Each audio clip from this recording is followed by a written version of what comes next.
चेन्नई नगर के सभी सम्माननीय नागरिक बंधुओं, माताओं, बहनों, मैं बहुत आभारी हूं आप सभी का और विशेष रूप से श्री शोभाकांत जी का, प्रदीप भाई का, निरंजन भाई का, मेघानी भाई, इन सब का बहुत आभारी हूं कि इन सब की प्रेरणा से मुझे आपके बीच में एक ऐसे विषय पर बात करने का मौका मिला जिन विषयों पर मैं पहले बात नहीं करता था। हमारी जो चिकित्सा और स्वास्थ्य का विषय है, इस पर बात करने की प्रेरणा मुझे पिछले 3-4 साल पहले हुई जब मैंने भारत सरकार को एक पत्र लिखा था। मैंने भारत देश की सरकार के स्वास्थ्य मंत्री को एक पत्र लिखा था ये जानने के लिए कि हमारे देश के लोगों की स्वास्थ्य की स्थिति क्या है। हमारे देश की सरकार हर 10-10 साल में एक जनसंख्या की गणना कराती है, जिसको सेंसस कहते हैं हमारे देश में। तो जब सेंसस होता है तब उस समय यह भी गणना की जाती है कि कितने लोग बीमार हैं, किनको क्या क्या बीमारी है और कितने लोग स्वस्थ हैं, कितने संपूर्ण स्वस्थ हैं, कितने आधे स्वस्थ हैं। तो मैंने आज से लगभग 4 साल पहले एक पत्र लिखा था स्वास्थ्य मंत्री को और उसमें एक ही प्रश्न पूछा था कि भारत के लोगों की स्वास्थ्य की स्थिति क्या है। तो हमारे देश के मंत्री महोदय के सचिव ने, सेक्रेटरी ने उत्तर दिया कि देश के लोगों की स्वास्थ्य की जो स्थिति है उसके लिए हम आपको पूरा डाटा भेज रहे हैं, आप उसका अध्ययन करके खुद अंदाजा लगा लीजिए। तो सरकार ने जो मुझको डाटा भेजा वो 1-2 पन्ने का नहीं था, वो काफी 600-700 पन्ने का मोटा सा एक पुलिंदा था। उसमें जो सेंसस की रिपोर्ट थी वो पूरी उन्होंने लिखी थी। वो पढ़कर मुझे बहुत परेशानी हो गई। परेशानी क्या हो गई कि उसमें उन्होंने बताया कि लगभग 112 करोड़ लोग इस देश में रहते हैं और 112 करोड़ लोगों में स्वस्थ लोगों की संख्या गिनती की 25 से 30 करोड़ है। बस 25 से 30 करोड़ लोग ऐसे हैं इस देश में जिनको स्वस्थ कहा जा सकता है, जिनको किसी तरह का कोई रोग नहीं है, शारीरिक रूप से भी और मानसिक रूप से भी। बाकी जितने भी लोग हैं सभी को कुछ न कुछ तकलीफें हैं। जैसे भारत सरकार के विशेषज्ञों ने यह कहा कि 5 करोड़ लोग इस देश में हैं जिनको डायबिटीज है, मधुमेह है, खराब बीमारी है। दुनिया के ज्यादातर डॉक्टर कहते हैं कि ये जल्दी ठीक नहीं होने वाली बीमारी है और ये 5 करोड़ लोगों को हो गई है। और विशेषज्ञ ये कहते हैं उस रिपोर्ट में कि अगर यही गति और रफ्तार से डायबिटीज बढ़ती गई तो अगले 2014 तक लगभग 10 से 12 करोड़ लोगों को ये होगी। फिर उस रिपोर्ट में उन्होंने कहा है कि 12 से 13 करोड़ लोग ऐसे हैं जिनको लंग्स इन्फेक्शन की भिन्न भिन्न बीमारियां हैं, जैसे दमा है, अस्थमा है, सांस फूलती है, ब्रोंकियल अस्थमा है, ट्यूबरकुलोसिस है, ऐसे 12-13 करोड़ लोग।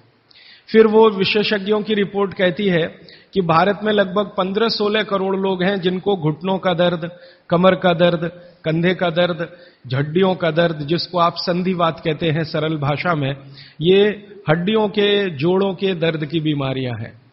फिर उसी रिपोर्ट में बताया गया है कि 9 से 10 करोड़ लोग हैं जिनको पेट का कुछ न कुछ तकलीफ है, जिनको पित्त की बीमारियों के द्वारा हम लोग अक्सर परिभाषित करते हैं। गैस बनना, एसिडिटी होना, अल्सर होना, पेप्टिक अल्सर होना, हाइपर एसिडिटी होना, वगैरह वगैरह। और ये सब मैं पढ़ता गया और एक जगह लिखा हुआ था रिपोर्ट में, बहुत परेशान करने वाली बात, कि 20 से 22 करोड़ लोग हैं जिनको आंखों की कुछ न कुछ बीमारी है। या तो कम दिखता है या बिल्कुल नहीं दिखता, रात में नहीं दिखता, दिन में दिखता है तो रंग का अंतर पता नहीं चलता। हम लोग अंग्रेजी में उनको नाइट ब्लाइंडनेस या कलर ब्लाइंडनेस या ग्लूकोमा जैसी बीमारियों से परिभाषित करते हैं। और ये पढ़ते पढ़ते मैं परेशान होता गया। अंत में रिपोर्ट के आखिरी हिस्से में सरकार की तरफ से ये बताया गया था कि ये सब बीमारियां तो हैं और सरकार इनके लिए क्या क्या प्रयास कर रही है। हर साल केंद्र सरकार का बजट है इन बीमारियों को ठीक करने के लिए, वो करीब 96,000 करोड़ रुपए का है, परोक्ष और प्रत्यक्ष दोनों मिलाकर, डायरेक्ट और इनडायरेक्ट। फिर राज्य सरकारों के अलग अलग बजट हैं। उन्होंने बताया कि जैसे तमिलनाडु की राज्य सरकार का बजट 35,000 करोड़ का है, आंध्र प्रदेश की सरकार का बजट 28,000 करोड़ का है। ऐसे अलग अलग राज्यों की सरकारों का बजट है। केंद्र सरकार का बजट और राज्य सरकार का बजट दोनों मिलाकर औसतन मैंने निकाला तो लगभग 1-1.25 लाख करोड़ रुपए का खर्चा है सरकार की तरफ से। फिर ये पूरी रिपोर्ट पढ़ने के बाद और एक हिस्सा है रिपोर्ट का कि भारत की सरकार कहती है कि विभिन्न बीमारियों का इलाज करने के लिए इस देश में जो डॉक्टरों की संख्या है, जो रजिस्टर्ड हैं, वो 23 लाख हैं। एमबीबीएस, एमडी, एमएस, बीएएमएस माने आयुर्वेद के, और प्लस बीएचएमएस होम्योपैथी के, तीनों विधाओं के, होम्योपैथी, आयुर्वेद और एलोपैथी, तीनों मिलाकर सरकार कहती है कि 23 लाख डॉक्टर हैं जो रजिस्टर्ड हैं। अब 23 लाख डॉक्टर और लगभग 70 से 75 करोड़ मरीज, या बल्कि 80 करोड़ मरीज, तो मैंने हिसाब निकाला कि एक डॉक्टर कितने लोगों का इलाज कर सकता है। अगर ईमानदारी से कोई डॉक्टर सवेरे से शाम तक, सवेरे 7 बजे से शाम 7 बजे तक क्लिनिक में काम करे, तो ज्यादा से ज्यादा 50 लोगों को वो देख सकता है। अब 23 लाख डॉक्टर हैं और 50 का उसमें गुणा कर दो, तो बीमारों की संख्या और जिनका इलाज हो पा रहा है उनकी संख्या में जमीन आसमान का अंतर है। फिर मैंने एक दूसरा पत्र लिखा और मैंने स्वास्थ्य मंत्री को यह कहा कि ये डॉक्टरों की संख्या तो पर्याप्त नहीं है बीमारों का इलाज करने के लिए। क्या सरकार की ऐसी कोई योजना है कि डॉक्टरों की संख्या बढ़ाई जाए? तो मंत्री के यहां से पत्र आ गया कि भारत की सरकार और राज्य की सरकारों ने अब तक जितने डॉक्टर्स बनाए हैं, इनको बनाने में करीब 10 लाख करोड़ से ज्यादा का खर्च हो चुका है। अगर ये संख्या हम दुगनी करें तो 20 लाख करोड़ रुपए हमें चाहिए। सरकार के पास इतना धन उपलब्ध नहीं है, इसलिए ये व्यवस्था कैसे आगे बढ़ेगी मालूम नहीं। फिर मैंने भारत सरकार को याद दिलाया कि भारत सरकार ने एक अंतर्राष्ट्रीय समझौता किया हुआ है जिसमें कई देश शामिल हैं, और वो समझौते का टाइटल है 2014 तक सभी स्वस्थ। भारत में सन 2014 तक सभी को स्वस्थ हो जाना है, ये सरकार का समझौता है। तो 2014 तक कैसे होने वाला है? मुझे नहीं लगता कि कोई होने की संभावना है, और सरकार स्वीकार करती है कि जिस गति से सरकार काम कर रही है, अगर सभी हिंदुस्तानियों को स्वास्थ्य दिया जाए, चिकित्सा दी जाए, तो कम से कम 350 साल लगेंगे। ये कैलकुलेशन मैंने कैसे निकाला? हर साल जितने डॉक्टर इस देश में पढ़कर निकल रहे हैं, एलोपैथी, होम्योपैथी और आयुर्वेद के, और उसमें देश का जो ग्रोथ रेट है 10%, वो जोड़कर हर साल उनकी संख्या बढ़ती जाए तो 350 साल में सभी को चिकित्सा और स्वास्थ्य मिल जाएगा। अब पता नहीं 350 साल में कितने जीवित बचेंगे और कितने यहां से चले जाएंगे। अब मेरी एक जो दुख की बात है मन की, वो ये कि 350 साल में जनसंख्या अगर जो बढ़ रही है उसको जोड़ दिया इसमें, तो किसी को भी स्वास्थ्य कभी भी उपलब्ध नहीं हो सकेगा। जब ये जानकारी मुझे आई तो मैं बहुत परेशान हुआ और मैंने सोचा कि ये तो बड़ी गंभीर स्थिति है। फिलहाल पिछले कुछ वर्षों से मैं स्वामी रामदेव जी के साथ जुड़ा हूं। उनसे जब मैंने इन सब विषयों पर चर्चा की तो वो भी कहते हैं कि बात तो बहुत गंभीर है, सबको स्वास्थ्य मिलना सरकार के बूते का और सरकार के दम पर, और चिकित्सा जो चल रही है इस देश में उसके दम पर तो संभव नहीं है, कोई और रास्ता ढूंढना पड़ेगा। अब दूसरा रास्ता ढूंढने के लिए मैंने भारत देश के कई बड़े चिकित्सकों से बात करना शुरू किया, ऐसे वैद्यों से बात करना शुरू किया जो आयुर्वेद के बड़े पंडित माने जाते हैं इस देश में। विशेष रूप से एक वैद्य हैं हार्डीकर, पूना में रहते हैं और उनका भारत में बहुत बड़ा ऊंचा स्थान है। आजकल हिंदुस्तान के आयुर्वेद चिकित्सा के जो विशेषज्ञ हैं वो उनको आधुनिक चरक कहते हैं, इतनी ऊंची स्थिति है उनकी। हार्डीकर जी की उम्र उनकी लगभग 85 वर्ष हो चुकी है। मैंने हार्डीकर जी से कहा कि भारत की चिकित्सा की जो स्थिति है वो ये है, सरकार कहती है, आप क्या मानते हैं? तो उन्होंने कहा कि भारत में किसी को भी सरकार के भरोसे चिकित्सा कभी नहीं मिल सकती। अगर कोई व्यक्ति चाहे तो अपनी चिकित्सा स्वयं करे तभी रास्ता खुलेगा, और कोई रास्ता नहीं। हार्डीकर जी ने एक दिन मुझे कहा कि तुम जानते हो 200 साल पहले हिंदुस्तान में लोग बीमार नहीं थे इतने। तो मैंने कहा आप कैसे कहते हैं? उन्होंने कहा स्टैटिस्टिक्स देख लो, आंकड़े देख लो। तो 200 साल पहले के भारत के लोगों के चिकित्सा और स्वास्थ्य के आंकड़े मैंने इकट्ठे किए जो अंग्रेजों की सरकार के द्वारा तैयार किए गए थे, क्योंकि उस समय भारत में अंग्रेजों की सरकार चलती थी। तो मुझे हैरानी हुई कि आज जितने बीमार हैं और उस समय जितने बीमार थे, आज जितनी जनसंख्या है और 200 साल पहले जितनी जनसंख्या है, वो सब बातों को ध्यान में रखते हुए मैं अगर आपको सरल भाषा में कहूं कि अगर आज 100% लोग बीमार हैं तो 200 साल पहले मुश्किल से 8 या 10% लोग ही बीमार थे। अब वो 8 से 10% लोगों की चिकित्सा के लिए अंग्रेजों ने एलोपैथी व्यवस्था यहां शुरू की थी, जो शायद पर्याप्त रही होगी क्योंकि बीमारों की संख्या बहुत कम थी। आज बीमारों की संख्या हमारी कुल संख्या की 70 से 80% हो गई है और ये चिकित्सा लगभग फेल हो गई है। पिछले 60 वर्षों में आजादी के बाद आप सब जानते हैं, सरकार भी मानती है इस बात को कि जितना विकास हुआ है एलोपैथी चिकित्सा का, जितने डॉक्टर बढ़े हैं, जितनी दवाएं बढ़ी हैं, जितने हॉस्पिटल्स बढ़े हैं, जितनी सुविधाएं बढ़ी हैं, उतनी बीमारियां कई गुना गति से बढ़ गई। अब न हॉस्पिटल पर्याप्त हैं न डॉक्टर पर्याप्त हैं। आप अक्सर आए दिन अखबारों में समाचार पढ़ते होंगे, टीवी पर देखते होंगे कि लोगों को बिना इलाज के मर जाना पड़ता है, बिना दवा के मर जाना पड़ता है, हॉस्पिटल के बाहर बेचारे पड़े रहते हैं और डॉक्टर कहते हैं कि उनके ऊपर काम का इतना बोझा है कि वो सभी पेशेंट को अटेंड नहीं कर सकते। ये दोनों तरफ की बातें समझने के बाद मुझे वैद्य हार्डीकर जी की बात समझ में आई कि सब लोग अपनी चिकित्सा करने लगे तो रास्ता खुलता है सभी के स्वस्थ होने का। तो मैंने एक दिन हार्डीकर जी को पूछा कि क्या यह संभव है कि हर आदमी अपनी चिकित्सा खुद कर ले, तो डॉक्टर की क्या जरूरत है? तो उन्होंने कहा है कि डॉक्टर क्या करता है, डॉक्टर क्या करता है, आपसे कुछ बातें पूछेगा, आपको भूख लगती है कि नहीं, प्यास लगती है कि नहीं, नींद आती है कि नहीं, खाना अच्छा लग रहा है कि नहीं, वगैरह वगैरह, और ये सब आप उसको बताएंगे। ये सब बताने के बाद वो अपना कंक्लूजन आपको बताएगा कि आपको फलाना रोग हुआ है या आपको ऐसी तकलीफ हुई है। मतलब क्या है, डॉक्टर ने जो कुछ बताया आपके कहने पर, वो कोई भगवान तो नहीं है, ऐसा डॉक्टर तो कहीं नहीं है कि जो आप कुछ भी ना कहो और बता दे कि आपको ऐसा है। शायद 250-300 साल पहले रहे होंगे ऐसे कुछ चिकित्सक जो नाड़ी देखते ही बात करते थे कि आपने 10 दिन पहले ये खाया।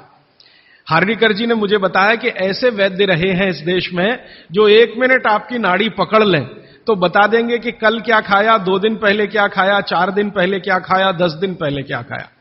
अब ऐसे लोगों की कमी बहुत है इस देश में, संख्या भी कम है। तो हार्डीकर जी ने मुझे कहा कि आप जो बताते हैं डॉक्टर उस पर से अपना तय करता है, लेकिन उसमें भी वो पक्का नहीं होता। एलोपैथी चिकित्सा में तो सिद्धांत ही है trial and error, trial and error, trial and error, माने कोशिश करो और गलतियां करो, कोशिश करो और गलतियां करो, कोशिश करो, माने तीर चलाओ, लगे तो ठीक, नहीं तो तुक्का। यह बात हार्डीकर जी के मुंह से सुनी तो मुझे लगा कि वो आयुर्वेद चिकित्सक हैं, शायद इसलिए ऐसा बोलते होंगे।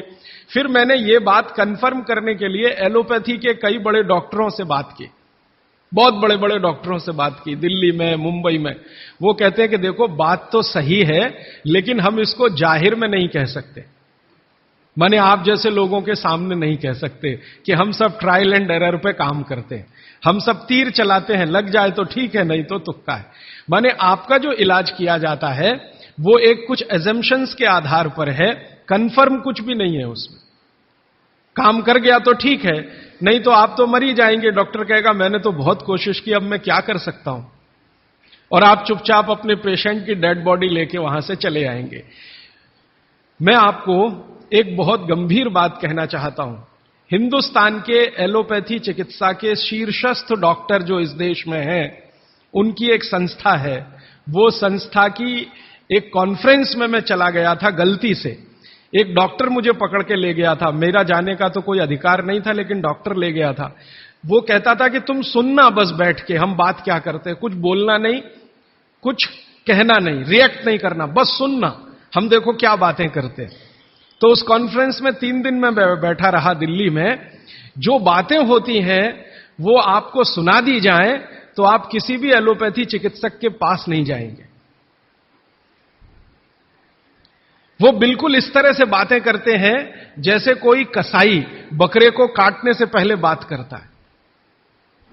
ऐसी स्थिति इस देश में आ गई है। फिर 3 दिन सुनने के बाद मैं परेशान हो गया, तो मैंने वो डॉक्टर से कहा मैं जाना चाहता हूं। उसने कहा अब तुम समझ गए हम लोग क्या हैं। तो मैंने कहा ये आपने मुझे समझाया क्यों? तो उन्होंने कहा तुम एक काम कर सकते हो जो हम नहीं कर सकते, कि ये बातें दूसरों को समझा दो। ऐसी स्थिति है। उसमें जो सबसे गंभीर बात हुई थी वो मैं आपको एक वाक्य में कहना चाहता हूं।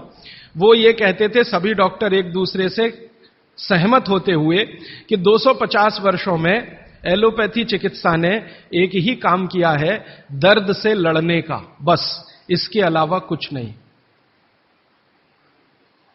250 वर्षों में एलोपैथी चिकित्सा ने एक ही रिसर्च किया है, एक ही काम किया है, एक ही शोध किया है, वो दर्द से लड़ने का, इसके आगे कुछ नहीं है। और ये बात मैं बहुत घंटों घंटों सोचता रहा, तब जाकर मुझे मन में प्रेरणा हुई कि मुझे तो भारत के लोगों को कुछ और बताने की जरूरत है। तब मैंने हार्डीकर जी को पूछा कि अब मेरे समझ में आया, आप बताइए क्या करना चाहिए। तो उनका देखो, आयुर्वेद एक ऐसी चिकित्सा पद्धति है जिसमें महान महान लोगों ने, चरक ऋषि, सुश्रुत ऋषि, बागभट्ट ऋषि, निघंटु ऋषि, पाराशर ऋषि, ये सब महान महान लोगों ने एक बात कॉमन कही है, और वो ये कही है कि जो व्यक्ति मरीज होता है वो सबसे अच्छा डॉक्टर हो सकता है। इसको आप गंभीरता से मनन करते रहिए। ये बात चरक ने भी कही है, सुश्रुत ने भी कही है, बागभट्ट ने कही है, निघंटु ने कही है, पाराशर ने कही है कि जो रोगी होता है वो सबसे अच्छा डॉक्टर हो सकता है, क्योंकि उसको अपने दुख और तकलीफ का जितनी गहराई से महसूस हो सकता है वो किसी भी डॉक्टर को नहीं होता। जो अपने दुख तकलीफ को गहराई से महसूस कर सकता है वो चिकित्सा भी कर सकता है, बस उसको कुछ ज्ञान की जरूरत है। और कुछ ज्ञान, ज्यादा नहीं, थोड़ा सा ज्ञान अगर उसके जीवन में है तो वो कहते हैं कि वो हर तरह की बीमारी से लड़ सकता है और दूसरों को मदद कर सकता है। उनके इस वाक्य से मुझे बहुत प्रेरणा हुई कि जो रोगी है वो सबसे अच्छा चिकित्सक हो सकता है। और आयुर्वेद के जितने बड़े पंडित हैं वो भी मानते हैं इस बात को। वो ये कहते हैं कि आयुर्वेद का 85% हिस्सा, ये बात मैं आप सबको बहुत विनम्रता पूर्वक लेकिन गंभीरता से कह रहा हूं, इसको आप कभी भूलिएगा मत। आपके जीवन के स्वास्थ्य और चिकित्सा का 85% हिस्सा इतना सरल और आसान है कि आप स्वयं उसे कर सकते हैं। मात्र 15% हिस्सा ऐसा है जिसमें आपको किसी विशेषज्ञ की मदद की जरूरत पड़ सकती है। मात्र 15%। अगर परसेंटेज में बात किया जाए तो आप जानते हैं 33% पर आदमी पास हो जाता है, और उसके ऊपर सेकंड डिवीजन, थर्ड डिवीजन, और 60 पे तो फर्स्ट डिवीजन होती है, 75% पे तो डिस्टिंक्शन आ जाती है। मैं 85% की बात कर रहा हूं। 85%, 85% चिकित्सा और स्वास्थ्य का हिस्सा ऐसा है जो आप स्वयं अपने जीवन में कर सकते हैं बिना किसी विशेषज्ञ की मदद के। बस 15% हिस्सा है जिसमें किसी विशेषज्ञ की जरूरत है। और आपको मैं एक आगे की बात कहता हूं कि ये जो 15% हिस्सा है आपकी जिंदगी का जिसमें आपको विशेषज्ञ की जरूरत पड़ती है, ये हिस्से में सबसे कम बीमारियां हैं। सबसे कम बीमारियां, माने जहां आपको विशेषज्ञ की आवश्यकता पड़े आपके जीवन में, वो बीमारियों की संख्या सबसे कम है। और जहां विशेषज्ञ की जरूरत नहीं है आपको अपने जीवन में, वो बीमारियां सबसे ज्यादा है। इसका माने कि हम 85% तो डॉक्टर हो ही सकते हैं। कंक्लूजन इस बात का यह है। अब आप अगर 85% से और बेहतर डॉक्टर होना चाहते हैं तो बागभट्ट ऋषि कहते हैं कि अपने शरीर को थोड़ा जान लीजिए, बस। और वो दूसरी महत्व की बात कहते हैं कि अपने भोजन को पहचान लीजिए। शरीर को जान लीजिए, भोजन को पहचान लीजिए, तो वो कहते हैं आप 100% डॉक्टर हो सकते हैं। शरीर को जान लीजिए मतलब थोड़ा फिजियोलॉजी, थोड़ा एनाटॉमी, आज की भाषा में मैं कहूं थोड़ा शरीर विज्ञान आपको मालूम हो। और ये बहुत आसान है आजकल, कोई मुश्किल काम नहीं है। भारत सरकार ने विभिन्न तरह की छोटी छोटी पुस्तकें छपा रखी हैं जो बच्चों को पढ़ाई जाती हैं। एनसीईआरटी के सिलेबस में अब तो ये आ गया है। वो किताबें बाजार में उपलब्ध हैं, आप खरीद लाइए और आपको थोड़ा फिजियोलॉजी तो समझ में आ ही जाएगा, थोड़ा बहुत एनाटॉमी समझ में आ जाएगा, शरीर के क्या क्या अंग हैं, अंगों के क्या क्या उपांग हैं, हृदय है तो कहाँ है, लीवर है तो कहाँ है, किडनी है तो कहाँ है, लीवर का किडनी से क्या संबंध है, किडनी का हृदय से क्या संबंध है, आपस के उनके इंटर रिलेशनशिप है। अब तो एक चार्ट आता है कैलेंडर जैसा, मेरी आपको विनती है कि खरीदिए।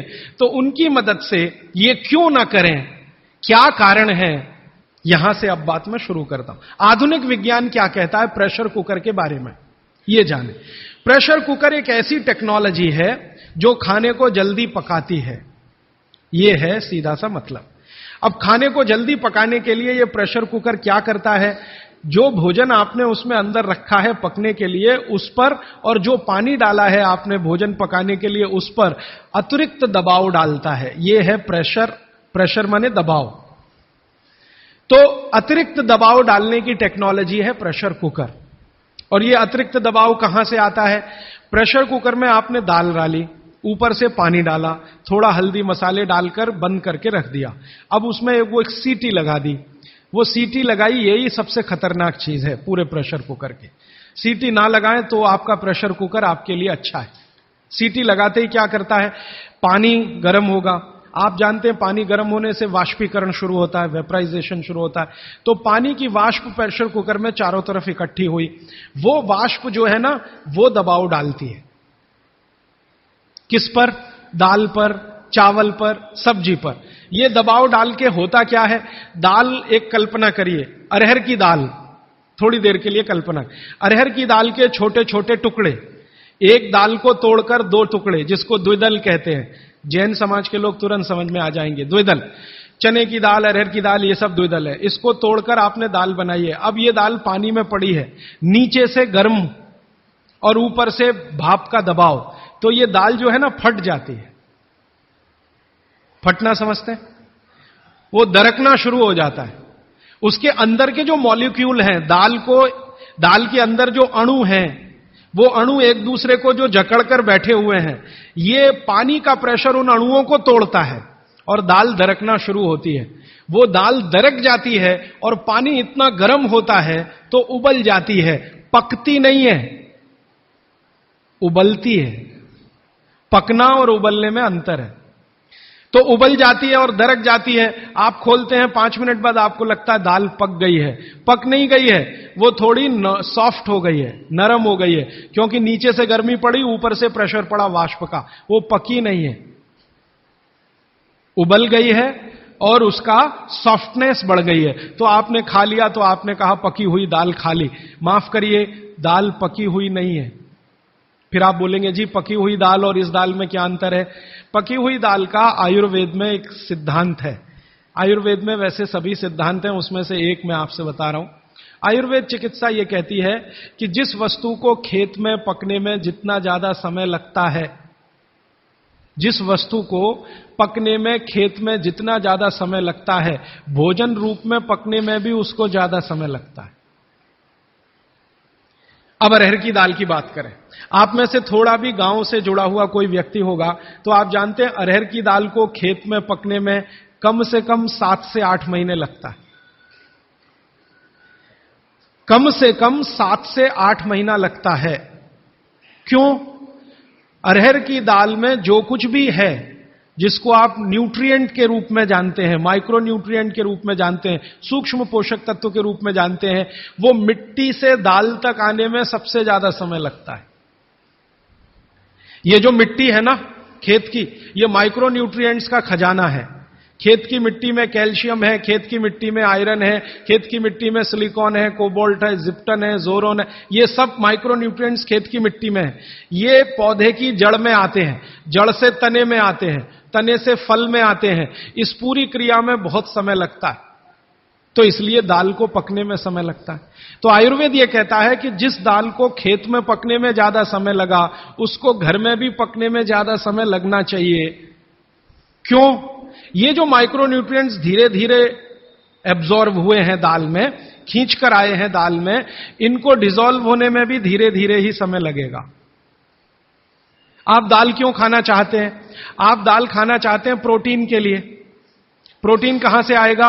ये जो माइक्रो न्यूट्रिएंट्स का कलेक्शन दाल में इकट्ठा है, इनके टूट जाने पर, बिखर जाने पर, तो वो बिखरने और टूटने में उसको देरी लगने वाली है, क्योंकि आने में देरी लगी है। यह प्रकृति का सिद्धांत है, आयुर्वेद का नहीं कहना चाहिए, प्रकृति का सिद्धांत है। बच्चे को पेट के अंदर गर्भाशय में विकसित होने में समय लगता है। दुनिया में हर चीज को विकसित होने में समय लगता है, जल्दी कुछ नहीं होता। इसलिए दाल भी जल्दी नहीं पकती, बच्चा भी जल्दी नहीं होता। सभी चीजों में यह है, प्रकृति का नियम है। और प्रकृति का दूसरा नियम है कि जिन चीजों को पकने में, बड़ा होने में ज्यादा समय लगा है, उनको डिसॉल्व होने में भी ज्यादा समय लगेगा। और दाल जब डिसॉल्व होगी तब उसके प्रोटीन्स आपको मिलेंगे भोजन में। इसीलिए आप दाल खा रहे हैं, ताकि आपको प्रोटीन की कमी पूरी हो। कुछ विटामिन आपको चाहिए, कुछ प्रोटीन्स आपको चाहिए, कुछ और दूसरे अंश आपको चाहिए। तो आयुर्वेद का नियम बिल्कुल सीधा है कि दाल ज्यादा देर में पकी है तो घर में भी ज्यादा देर में पके। अब मेरे समझ में आया कि हमारे पुराने लोग जो बुजुर्ग थे वो कितने बड़े वैज्ञानिक थे। मैं एक बार जगन्नाथपुरी गया था, आप भी गए होंगे। तो वहां भगवान का प्रसाद बनाते हैं तो प्रेशर कुकर में नहीं बनाते, आप जानते हैं। हालांकि वो चाहें तो प्रेशर कुकर रख सकते हैं, क्योंकि जगन्नाथपुरी के मंदिर के पास करोड़ों रुपए की संपत्ति है। तो मैंने मंदिर के महंत को पूछा कि ये भगवान का प्रसाद, माने वहां दाल और चावल मिलता है प्रसाद के रूप में, वो मिट्टी की हांडी में क्यों बनाते हैं? आप में से जो भी गए हैं जगन्नाथपुरी, आप जानते हैं वो मिट्टी की हांडी में दाल मिलती है और मिट्टी की हांडी में चावल मिलता है, या खिचड़ी मिलती है, जो भी मिलता है प्रसाद के रूप में। तो मैंने महंत को पूछा कि आप ये मिट्टी की हांडी में ही क्यों बनाते हैं? तो उसने एक ही वाक्य कहा, मिट्टी पवित्र होती है। तो ठीक है, पवित्र होती है, ये हम सब जानते हैं।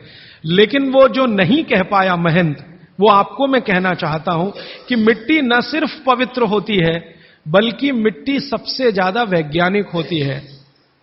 क्योंकि हमारा शरीर मिट्टी से बना है, मिट्टी में जो कुछ है वो शरीर में है, और शरीर में जो है वो मिट्टी में है। हम जब मरते हैं ना और शरीर को जला देते हैं तो 20 ग्राम मिट्टी में बदल जाता है पूरा शरीर। 70 किलो का शरीर, 80 किलो का शरीर मात्र 20 ग्राम मिट्टी में बदल जाता है, जिसको राख कहते हैं। और इस राख का मैंने विश्लेषण करवाया एक लेबोरेटरी में, तो उसमें कैल्शियम निकलता है, फास्फोरस निकलता है, आयरन निकलता है, जिंक निकलता है, सल्फर निकलता है, 18 माइक्रो न्यूट्रिएंट्स निकलते हैं मरे हुए आदमी की राख में। ये सब वही माइक्रो न्यूट्रिएंट्स हैं जो मिट्टी में है। इन्हीं 18 माइक्रो न्यूट्रिएंट से मिट्टी बनी है, यही 18 माइक्रो न्यूट्रिएंट शरीर में है जो मिट्टी में बदल जाता है। तो महंत का कहना कि मिट्टी पवित्र है, वो बहुत वैज्ञानिक स्टेटमेंट है। बस इतना ही है कि वो उसको एक्सप्लेन नहीं कर सकता। एक्सप्लेन क्यों नहीं कर सकता? आधुनिक विज्ञान उसने नहीं पढ़ा या उसको मालूम नहीं है। लेकिन आधुनिक विज्ञान का रिजल्ट मालूम है, पवित्रता। रिजल्ट उसे मालूम है, विश्लेषण नहीं मालूम। वो हमारे जैसे मूर्खों को मालूम है। मैं अपने को उस महंत की तुलना में मूर्ख मानता हूं। क्यों? क्योंकि मुझे यह विश्लेषण करने में 3 महीने लग गए, वो बात 3 मिनट में समझा दिया कि मिट्टी पवित्र है। तो ये मिट्टी की जो पवित्रता है, उसकी जो माइक्रो न्यूट्रिएंट्स की कैपेसिटी या कैपेबिलिटी है, उसमें से आई है। तो मिट्टी में दाल आई है, दाल आपने पकाई है, तो महंत कहता है कि मिट्टी पवित्र है, इसलिए हम मिट्टी के बर्तन में ही दाल पकाते हैं, भगवान को पवित्र चीज ही देते हैं, अपवित्र चीज भगवान को नहीं दे सकते। अच्छा, मैं वो दाल ले आया और भुवनेश्वर लेके गया, पुरी से भुवनेश्वर। भुवनेश्वर में CSIR का एक लेबोरेटरी है, council of science and industrial research का लेबोरेटरी है, जिसको रीजनल रिसर्च लेबोरेटरी शायद देखा भी हो किसी के घर में। तो दूसरा सबसे अच्छा माना जाता है कांसा, तीसरा सबसे अच्छा माना जाता है पीतल। अब ये कांसे और पीतल में भी हमने काम कर लिया कि अरहर की दाल को कांसे के बर्तन में पकाएं तो उसके सिर्फ 3% माइक्रो न्यूट्रिएंट कम होते हैं, 97% मेंटेन रहते हैं। पीतल के भगोने में पकाएं तो 7% कम होते हैं, 93% बचे रहते हैं। लेकिन प्रेशर कुकर में बनाएं तो सिर्फ 7% बचते हैं, बाकी खत्म होते हैं। अब आप तय कर लीजिए, आपको लाइफ में क्वालिटी चाहिए तो आपको मिट्टी की हांडी की तरफ ही जाना पड़ेगा। क्वालिटी ऑफ लाइफ की अगर बात आप करेंगे, माने जो खा रहे हैं वो पूरे शरीर में पोषकता दे, ये लाइफ की क्वालिटी की बात आप करेंगे तो मिट्टी की हांडी की तरफ ही जाना पड़ेगा। माने भारत की तरफ वापस लौटना पड़ेगा, इंडिया से। अभी हम हैं इंडिया में, जो बनाया अंग्रेजों ने या बना दिया अमरीकियों ने, इस इंडिया से निकल के भारत की यात्रा करनी पड़ेगी। और मैंने पिछले 1-2 वर्षों में ये बातें गांव-गांव में कहना शुरू किया है, तो इसका परिणाम पता है क्या, कि कुम्हारों की इज्जत बढ़ गई है गांव में। गांव वाले समझते हैं कि ये तो कोई बड़ा काम कर रहे हैं हमारे लिए। और मैं मानता हूं कि मेरे व्याख्यान की अगर कोई सार्थकता है तो वो ये कि कुम्हारों की इज्जत इतनी बढ़ जाए कि वो पंडितों के बराबर आ जाएं, क्योंकि वो किसी से नीचे नहीं है, क्योंकि वो किसी से छोटे नहीं है। भले वो मिट्टी के बर्तन बना रहे हैं, बहुत वैज्ञानिक काम वो कर रहे हैं। और मजे की बात कि वो हांडी बना के आपको 20-25 रुपए में ही दे रहे हैं, प्रेशर कुकर तो 250-300 रुपए का है। और सबसे मजे की बात कि ये हांडी जब खत्म होगी, माने इसकी लाइफ पूरी हो जाएगी, तो ये हांडी फिर मिट्टी में मिल जाएगी और फिर वही मिट्टी से हांडी बन जाएगी। दुनिया में ऐसी कोई वस्तु नहीं है। प्रेशर कुकर के बारे में तो नहीं कह सकते आप, बायोडिग्रेडेबल है। तो आप कोशिश करें अपने घर में थोड़ा परिवर्तन करें। अब मैं आखिरी बात जो आज की कह रहा हूं वो ये, मैंने पिछले 2 वर्षों में मैं होम्योपैथी की भी चिकित्सा करता हूं, तो बहुत सारे पेशेंट मुझे फोन करते हैं, राजीव भाई ये। तो मैंने कुछ पेशेंट को खास कर कहा कि देखो भैया, आपको मैं कोई दवा नहीं दूंगा। तो कहने लगे फिर बीमारी कैसे ठीक होगी? मैंने कहा एक ही काम करो, मिट्टी की दाल खाना शुरू करो, मिट्टी की हांडी में रखी हुई दाल खाना शुरू करो। चावल खाना है तो मिट्टी की हांडी का। कहने लगे राजीव भाई कौन करेगा ये सब? मैंने कहा आपकी बीवी करेगी या आप करोगे? अगर जिंदगी चाहिए तो झक मार के आप करोगे, नहीं तो अमेरिका जाओ, कनाडा जाओ, जर्मनी जाओ, लाखों रुपए खर्च करो, फिर भी झक मार के वापस आओ, डॉक्टर कहेगा इलाज नहीं। तो आप देख लो, तो जो गंभीर मरीज है वो आप जानते हैं वो कुछ भी करेंगे जो आप कहें। तो मेरे पास कुछ डायबिटीज के क्रोनिक पेशेंट हैं, बहुत क्रोनिक, जिनका यूनिट, शुगर यूनिट 480 के ऊपर है। ऐसे 100 से ज्यादा पेशेंट, कुछ गुजरात में है, कुछ राजस्थान में और कुछ बंबई में।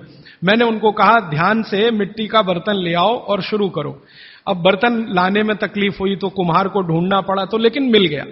वो 8 से 9 महीना हो गया नियमित रूप से मिट्टी की दाल और मिट्टी का चावल, माने हांडी की दाल और हांडी का चावल, हांडी की खिचड़ी नियमित रूप से खा रहे हैं। और अब तो उन्होंने मिट्टी का तवा भी ले आया अपने घर में रोटी बनाने के लिए। बाजरे की रोटी बहुत अच्छी बनती है इस मिट्टी के तवे पे, तो रोटी भी उसी की खा रहे हैं। 8 महीने के बाद सबका शुगर टेस्ट किया है तो 480 यूनिट वाला अभी 180 यूनिट पे है, बिना किसी मेडिसिन के, बिना किसी इंजेक्शन के, बिना किसी टॉनिक के। और होम्योपैथी की कोई दवा नहीं दी मैंने उनको। कुछ लोगों को ज्यादा परेशान थे, दवा भी दो, उनको प्लेसिबो दे दिया। प्लेसिबो समझते हैं? खाली गोली, दवा नहीं डाली। तो पेशेंट को लग रहा है कि मैं दवा खा रहा हूं, दवा खा के अच्छा हो रहा हूं। मुझे मालूम है कि वो कोई दवा नहीं है, वो प्लेसिबो है, वो अच्छा हो रहा है उस मिट्टी की दाल खा के, मिट्टी का चावल खा के, मिट्टी की खिचड़ी खा के। रिजल्ट ये है। तब मैंने मान लिया कि बाघभट्ट सच में महान आदमी थे। वो एक सूत्र लिख गए कि आप ऐसा भोजन मत करो जिसमें सूर्य का प्रकाश ना जाए, पवन का स्पर्श ना हो, तो वो आपके लिए अमृत तत्व है, भोजन नहीं है, वो अमृत जैसा है। ये एक सूत्र पूरा होता है, 8:30 का समय हो गया है। आगे कल दूसरा सूत्र, तीसरा, ऐसे कर करके जो सबसे जरूरी 15 है वो पहले बताऊंगा और उसके आगे बढ़ता जाए। आभार, धन्यवाद।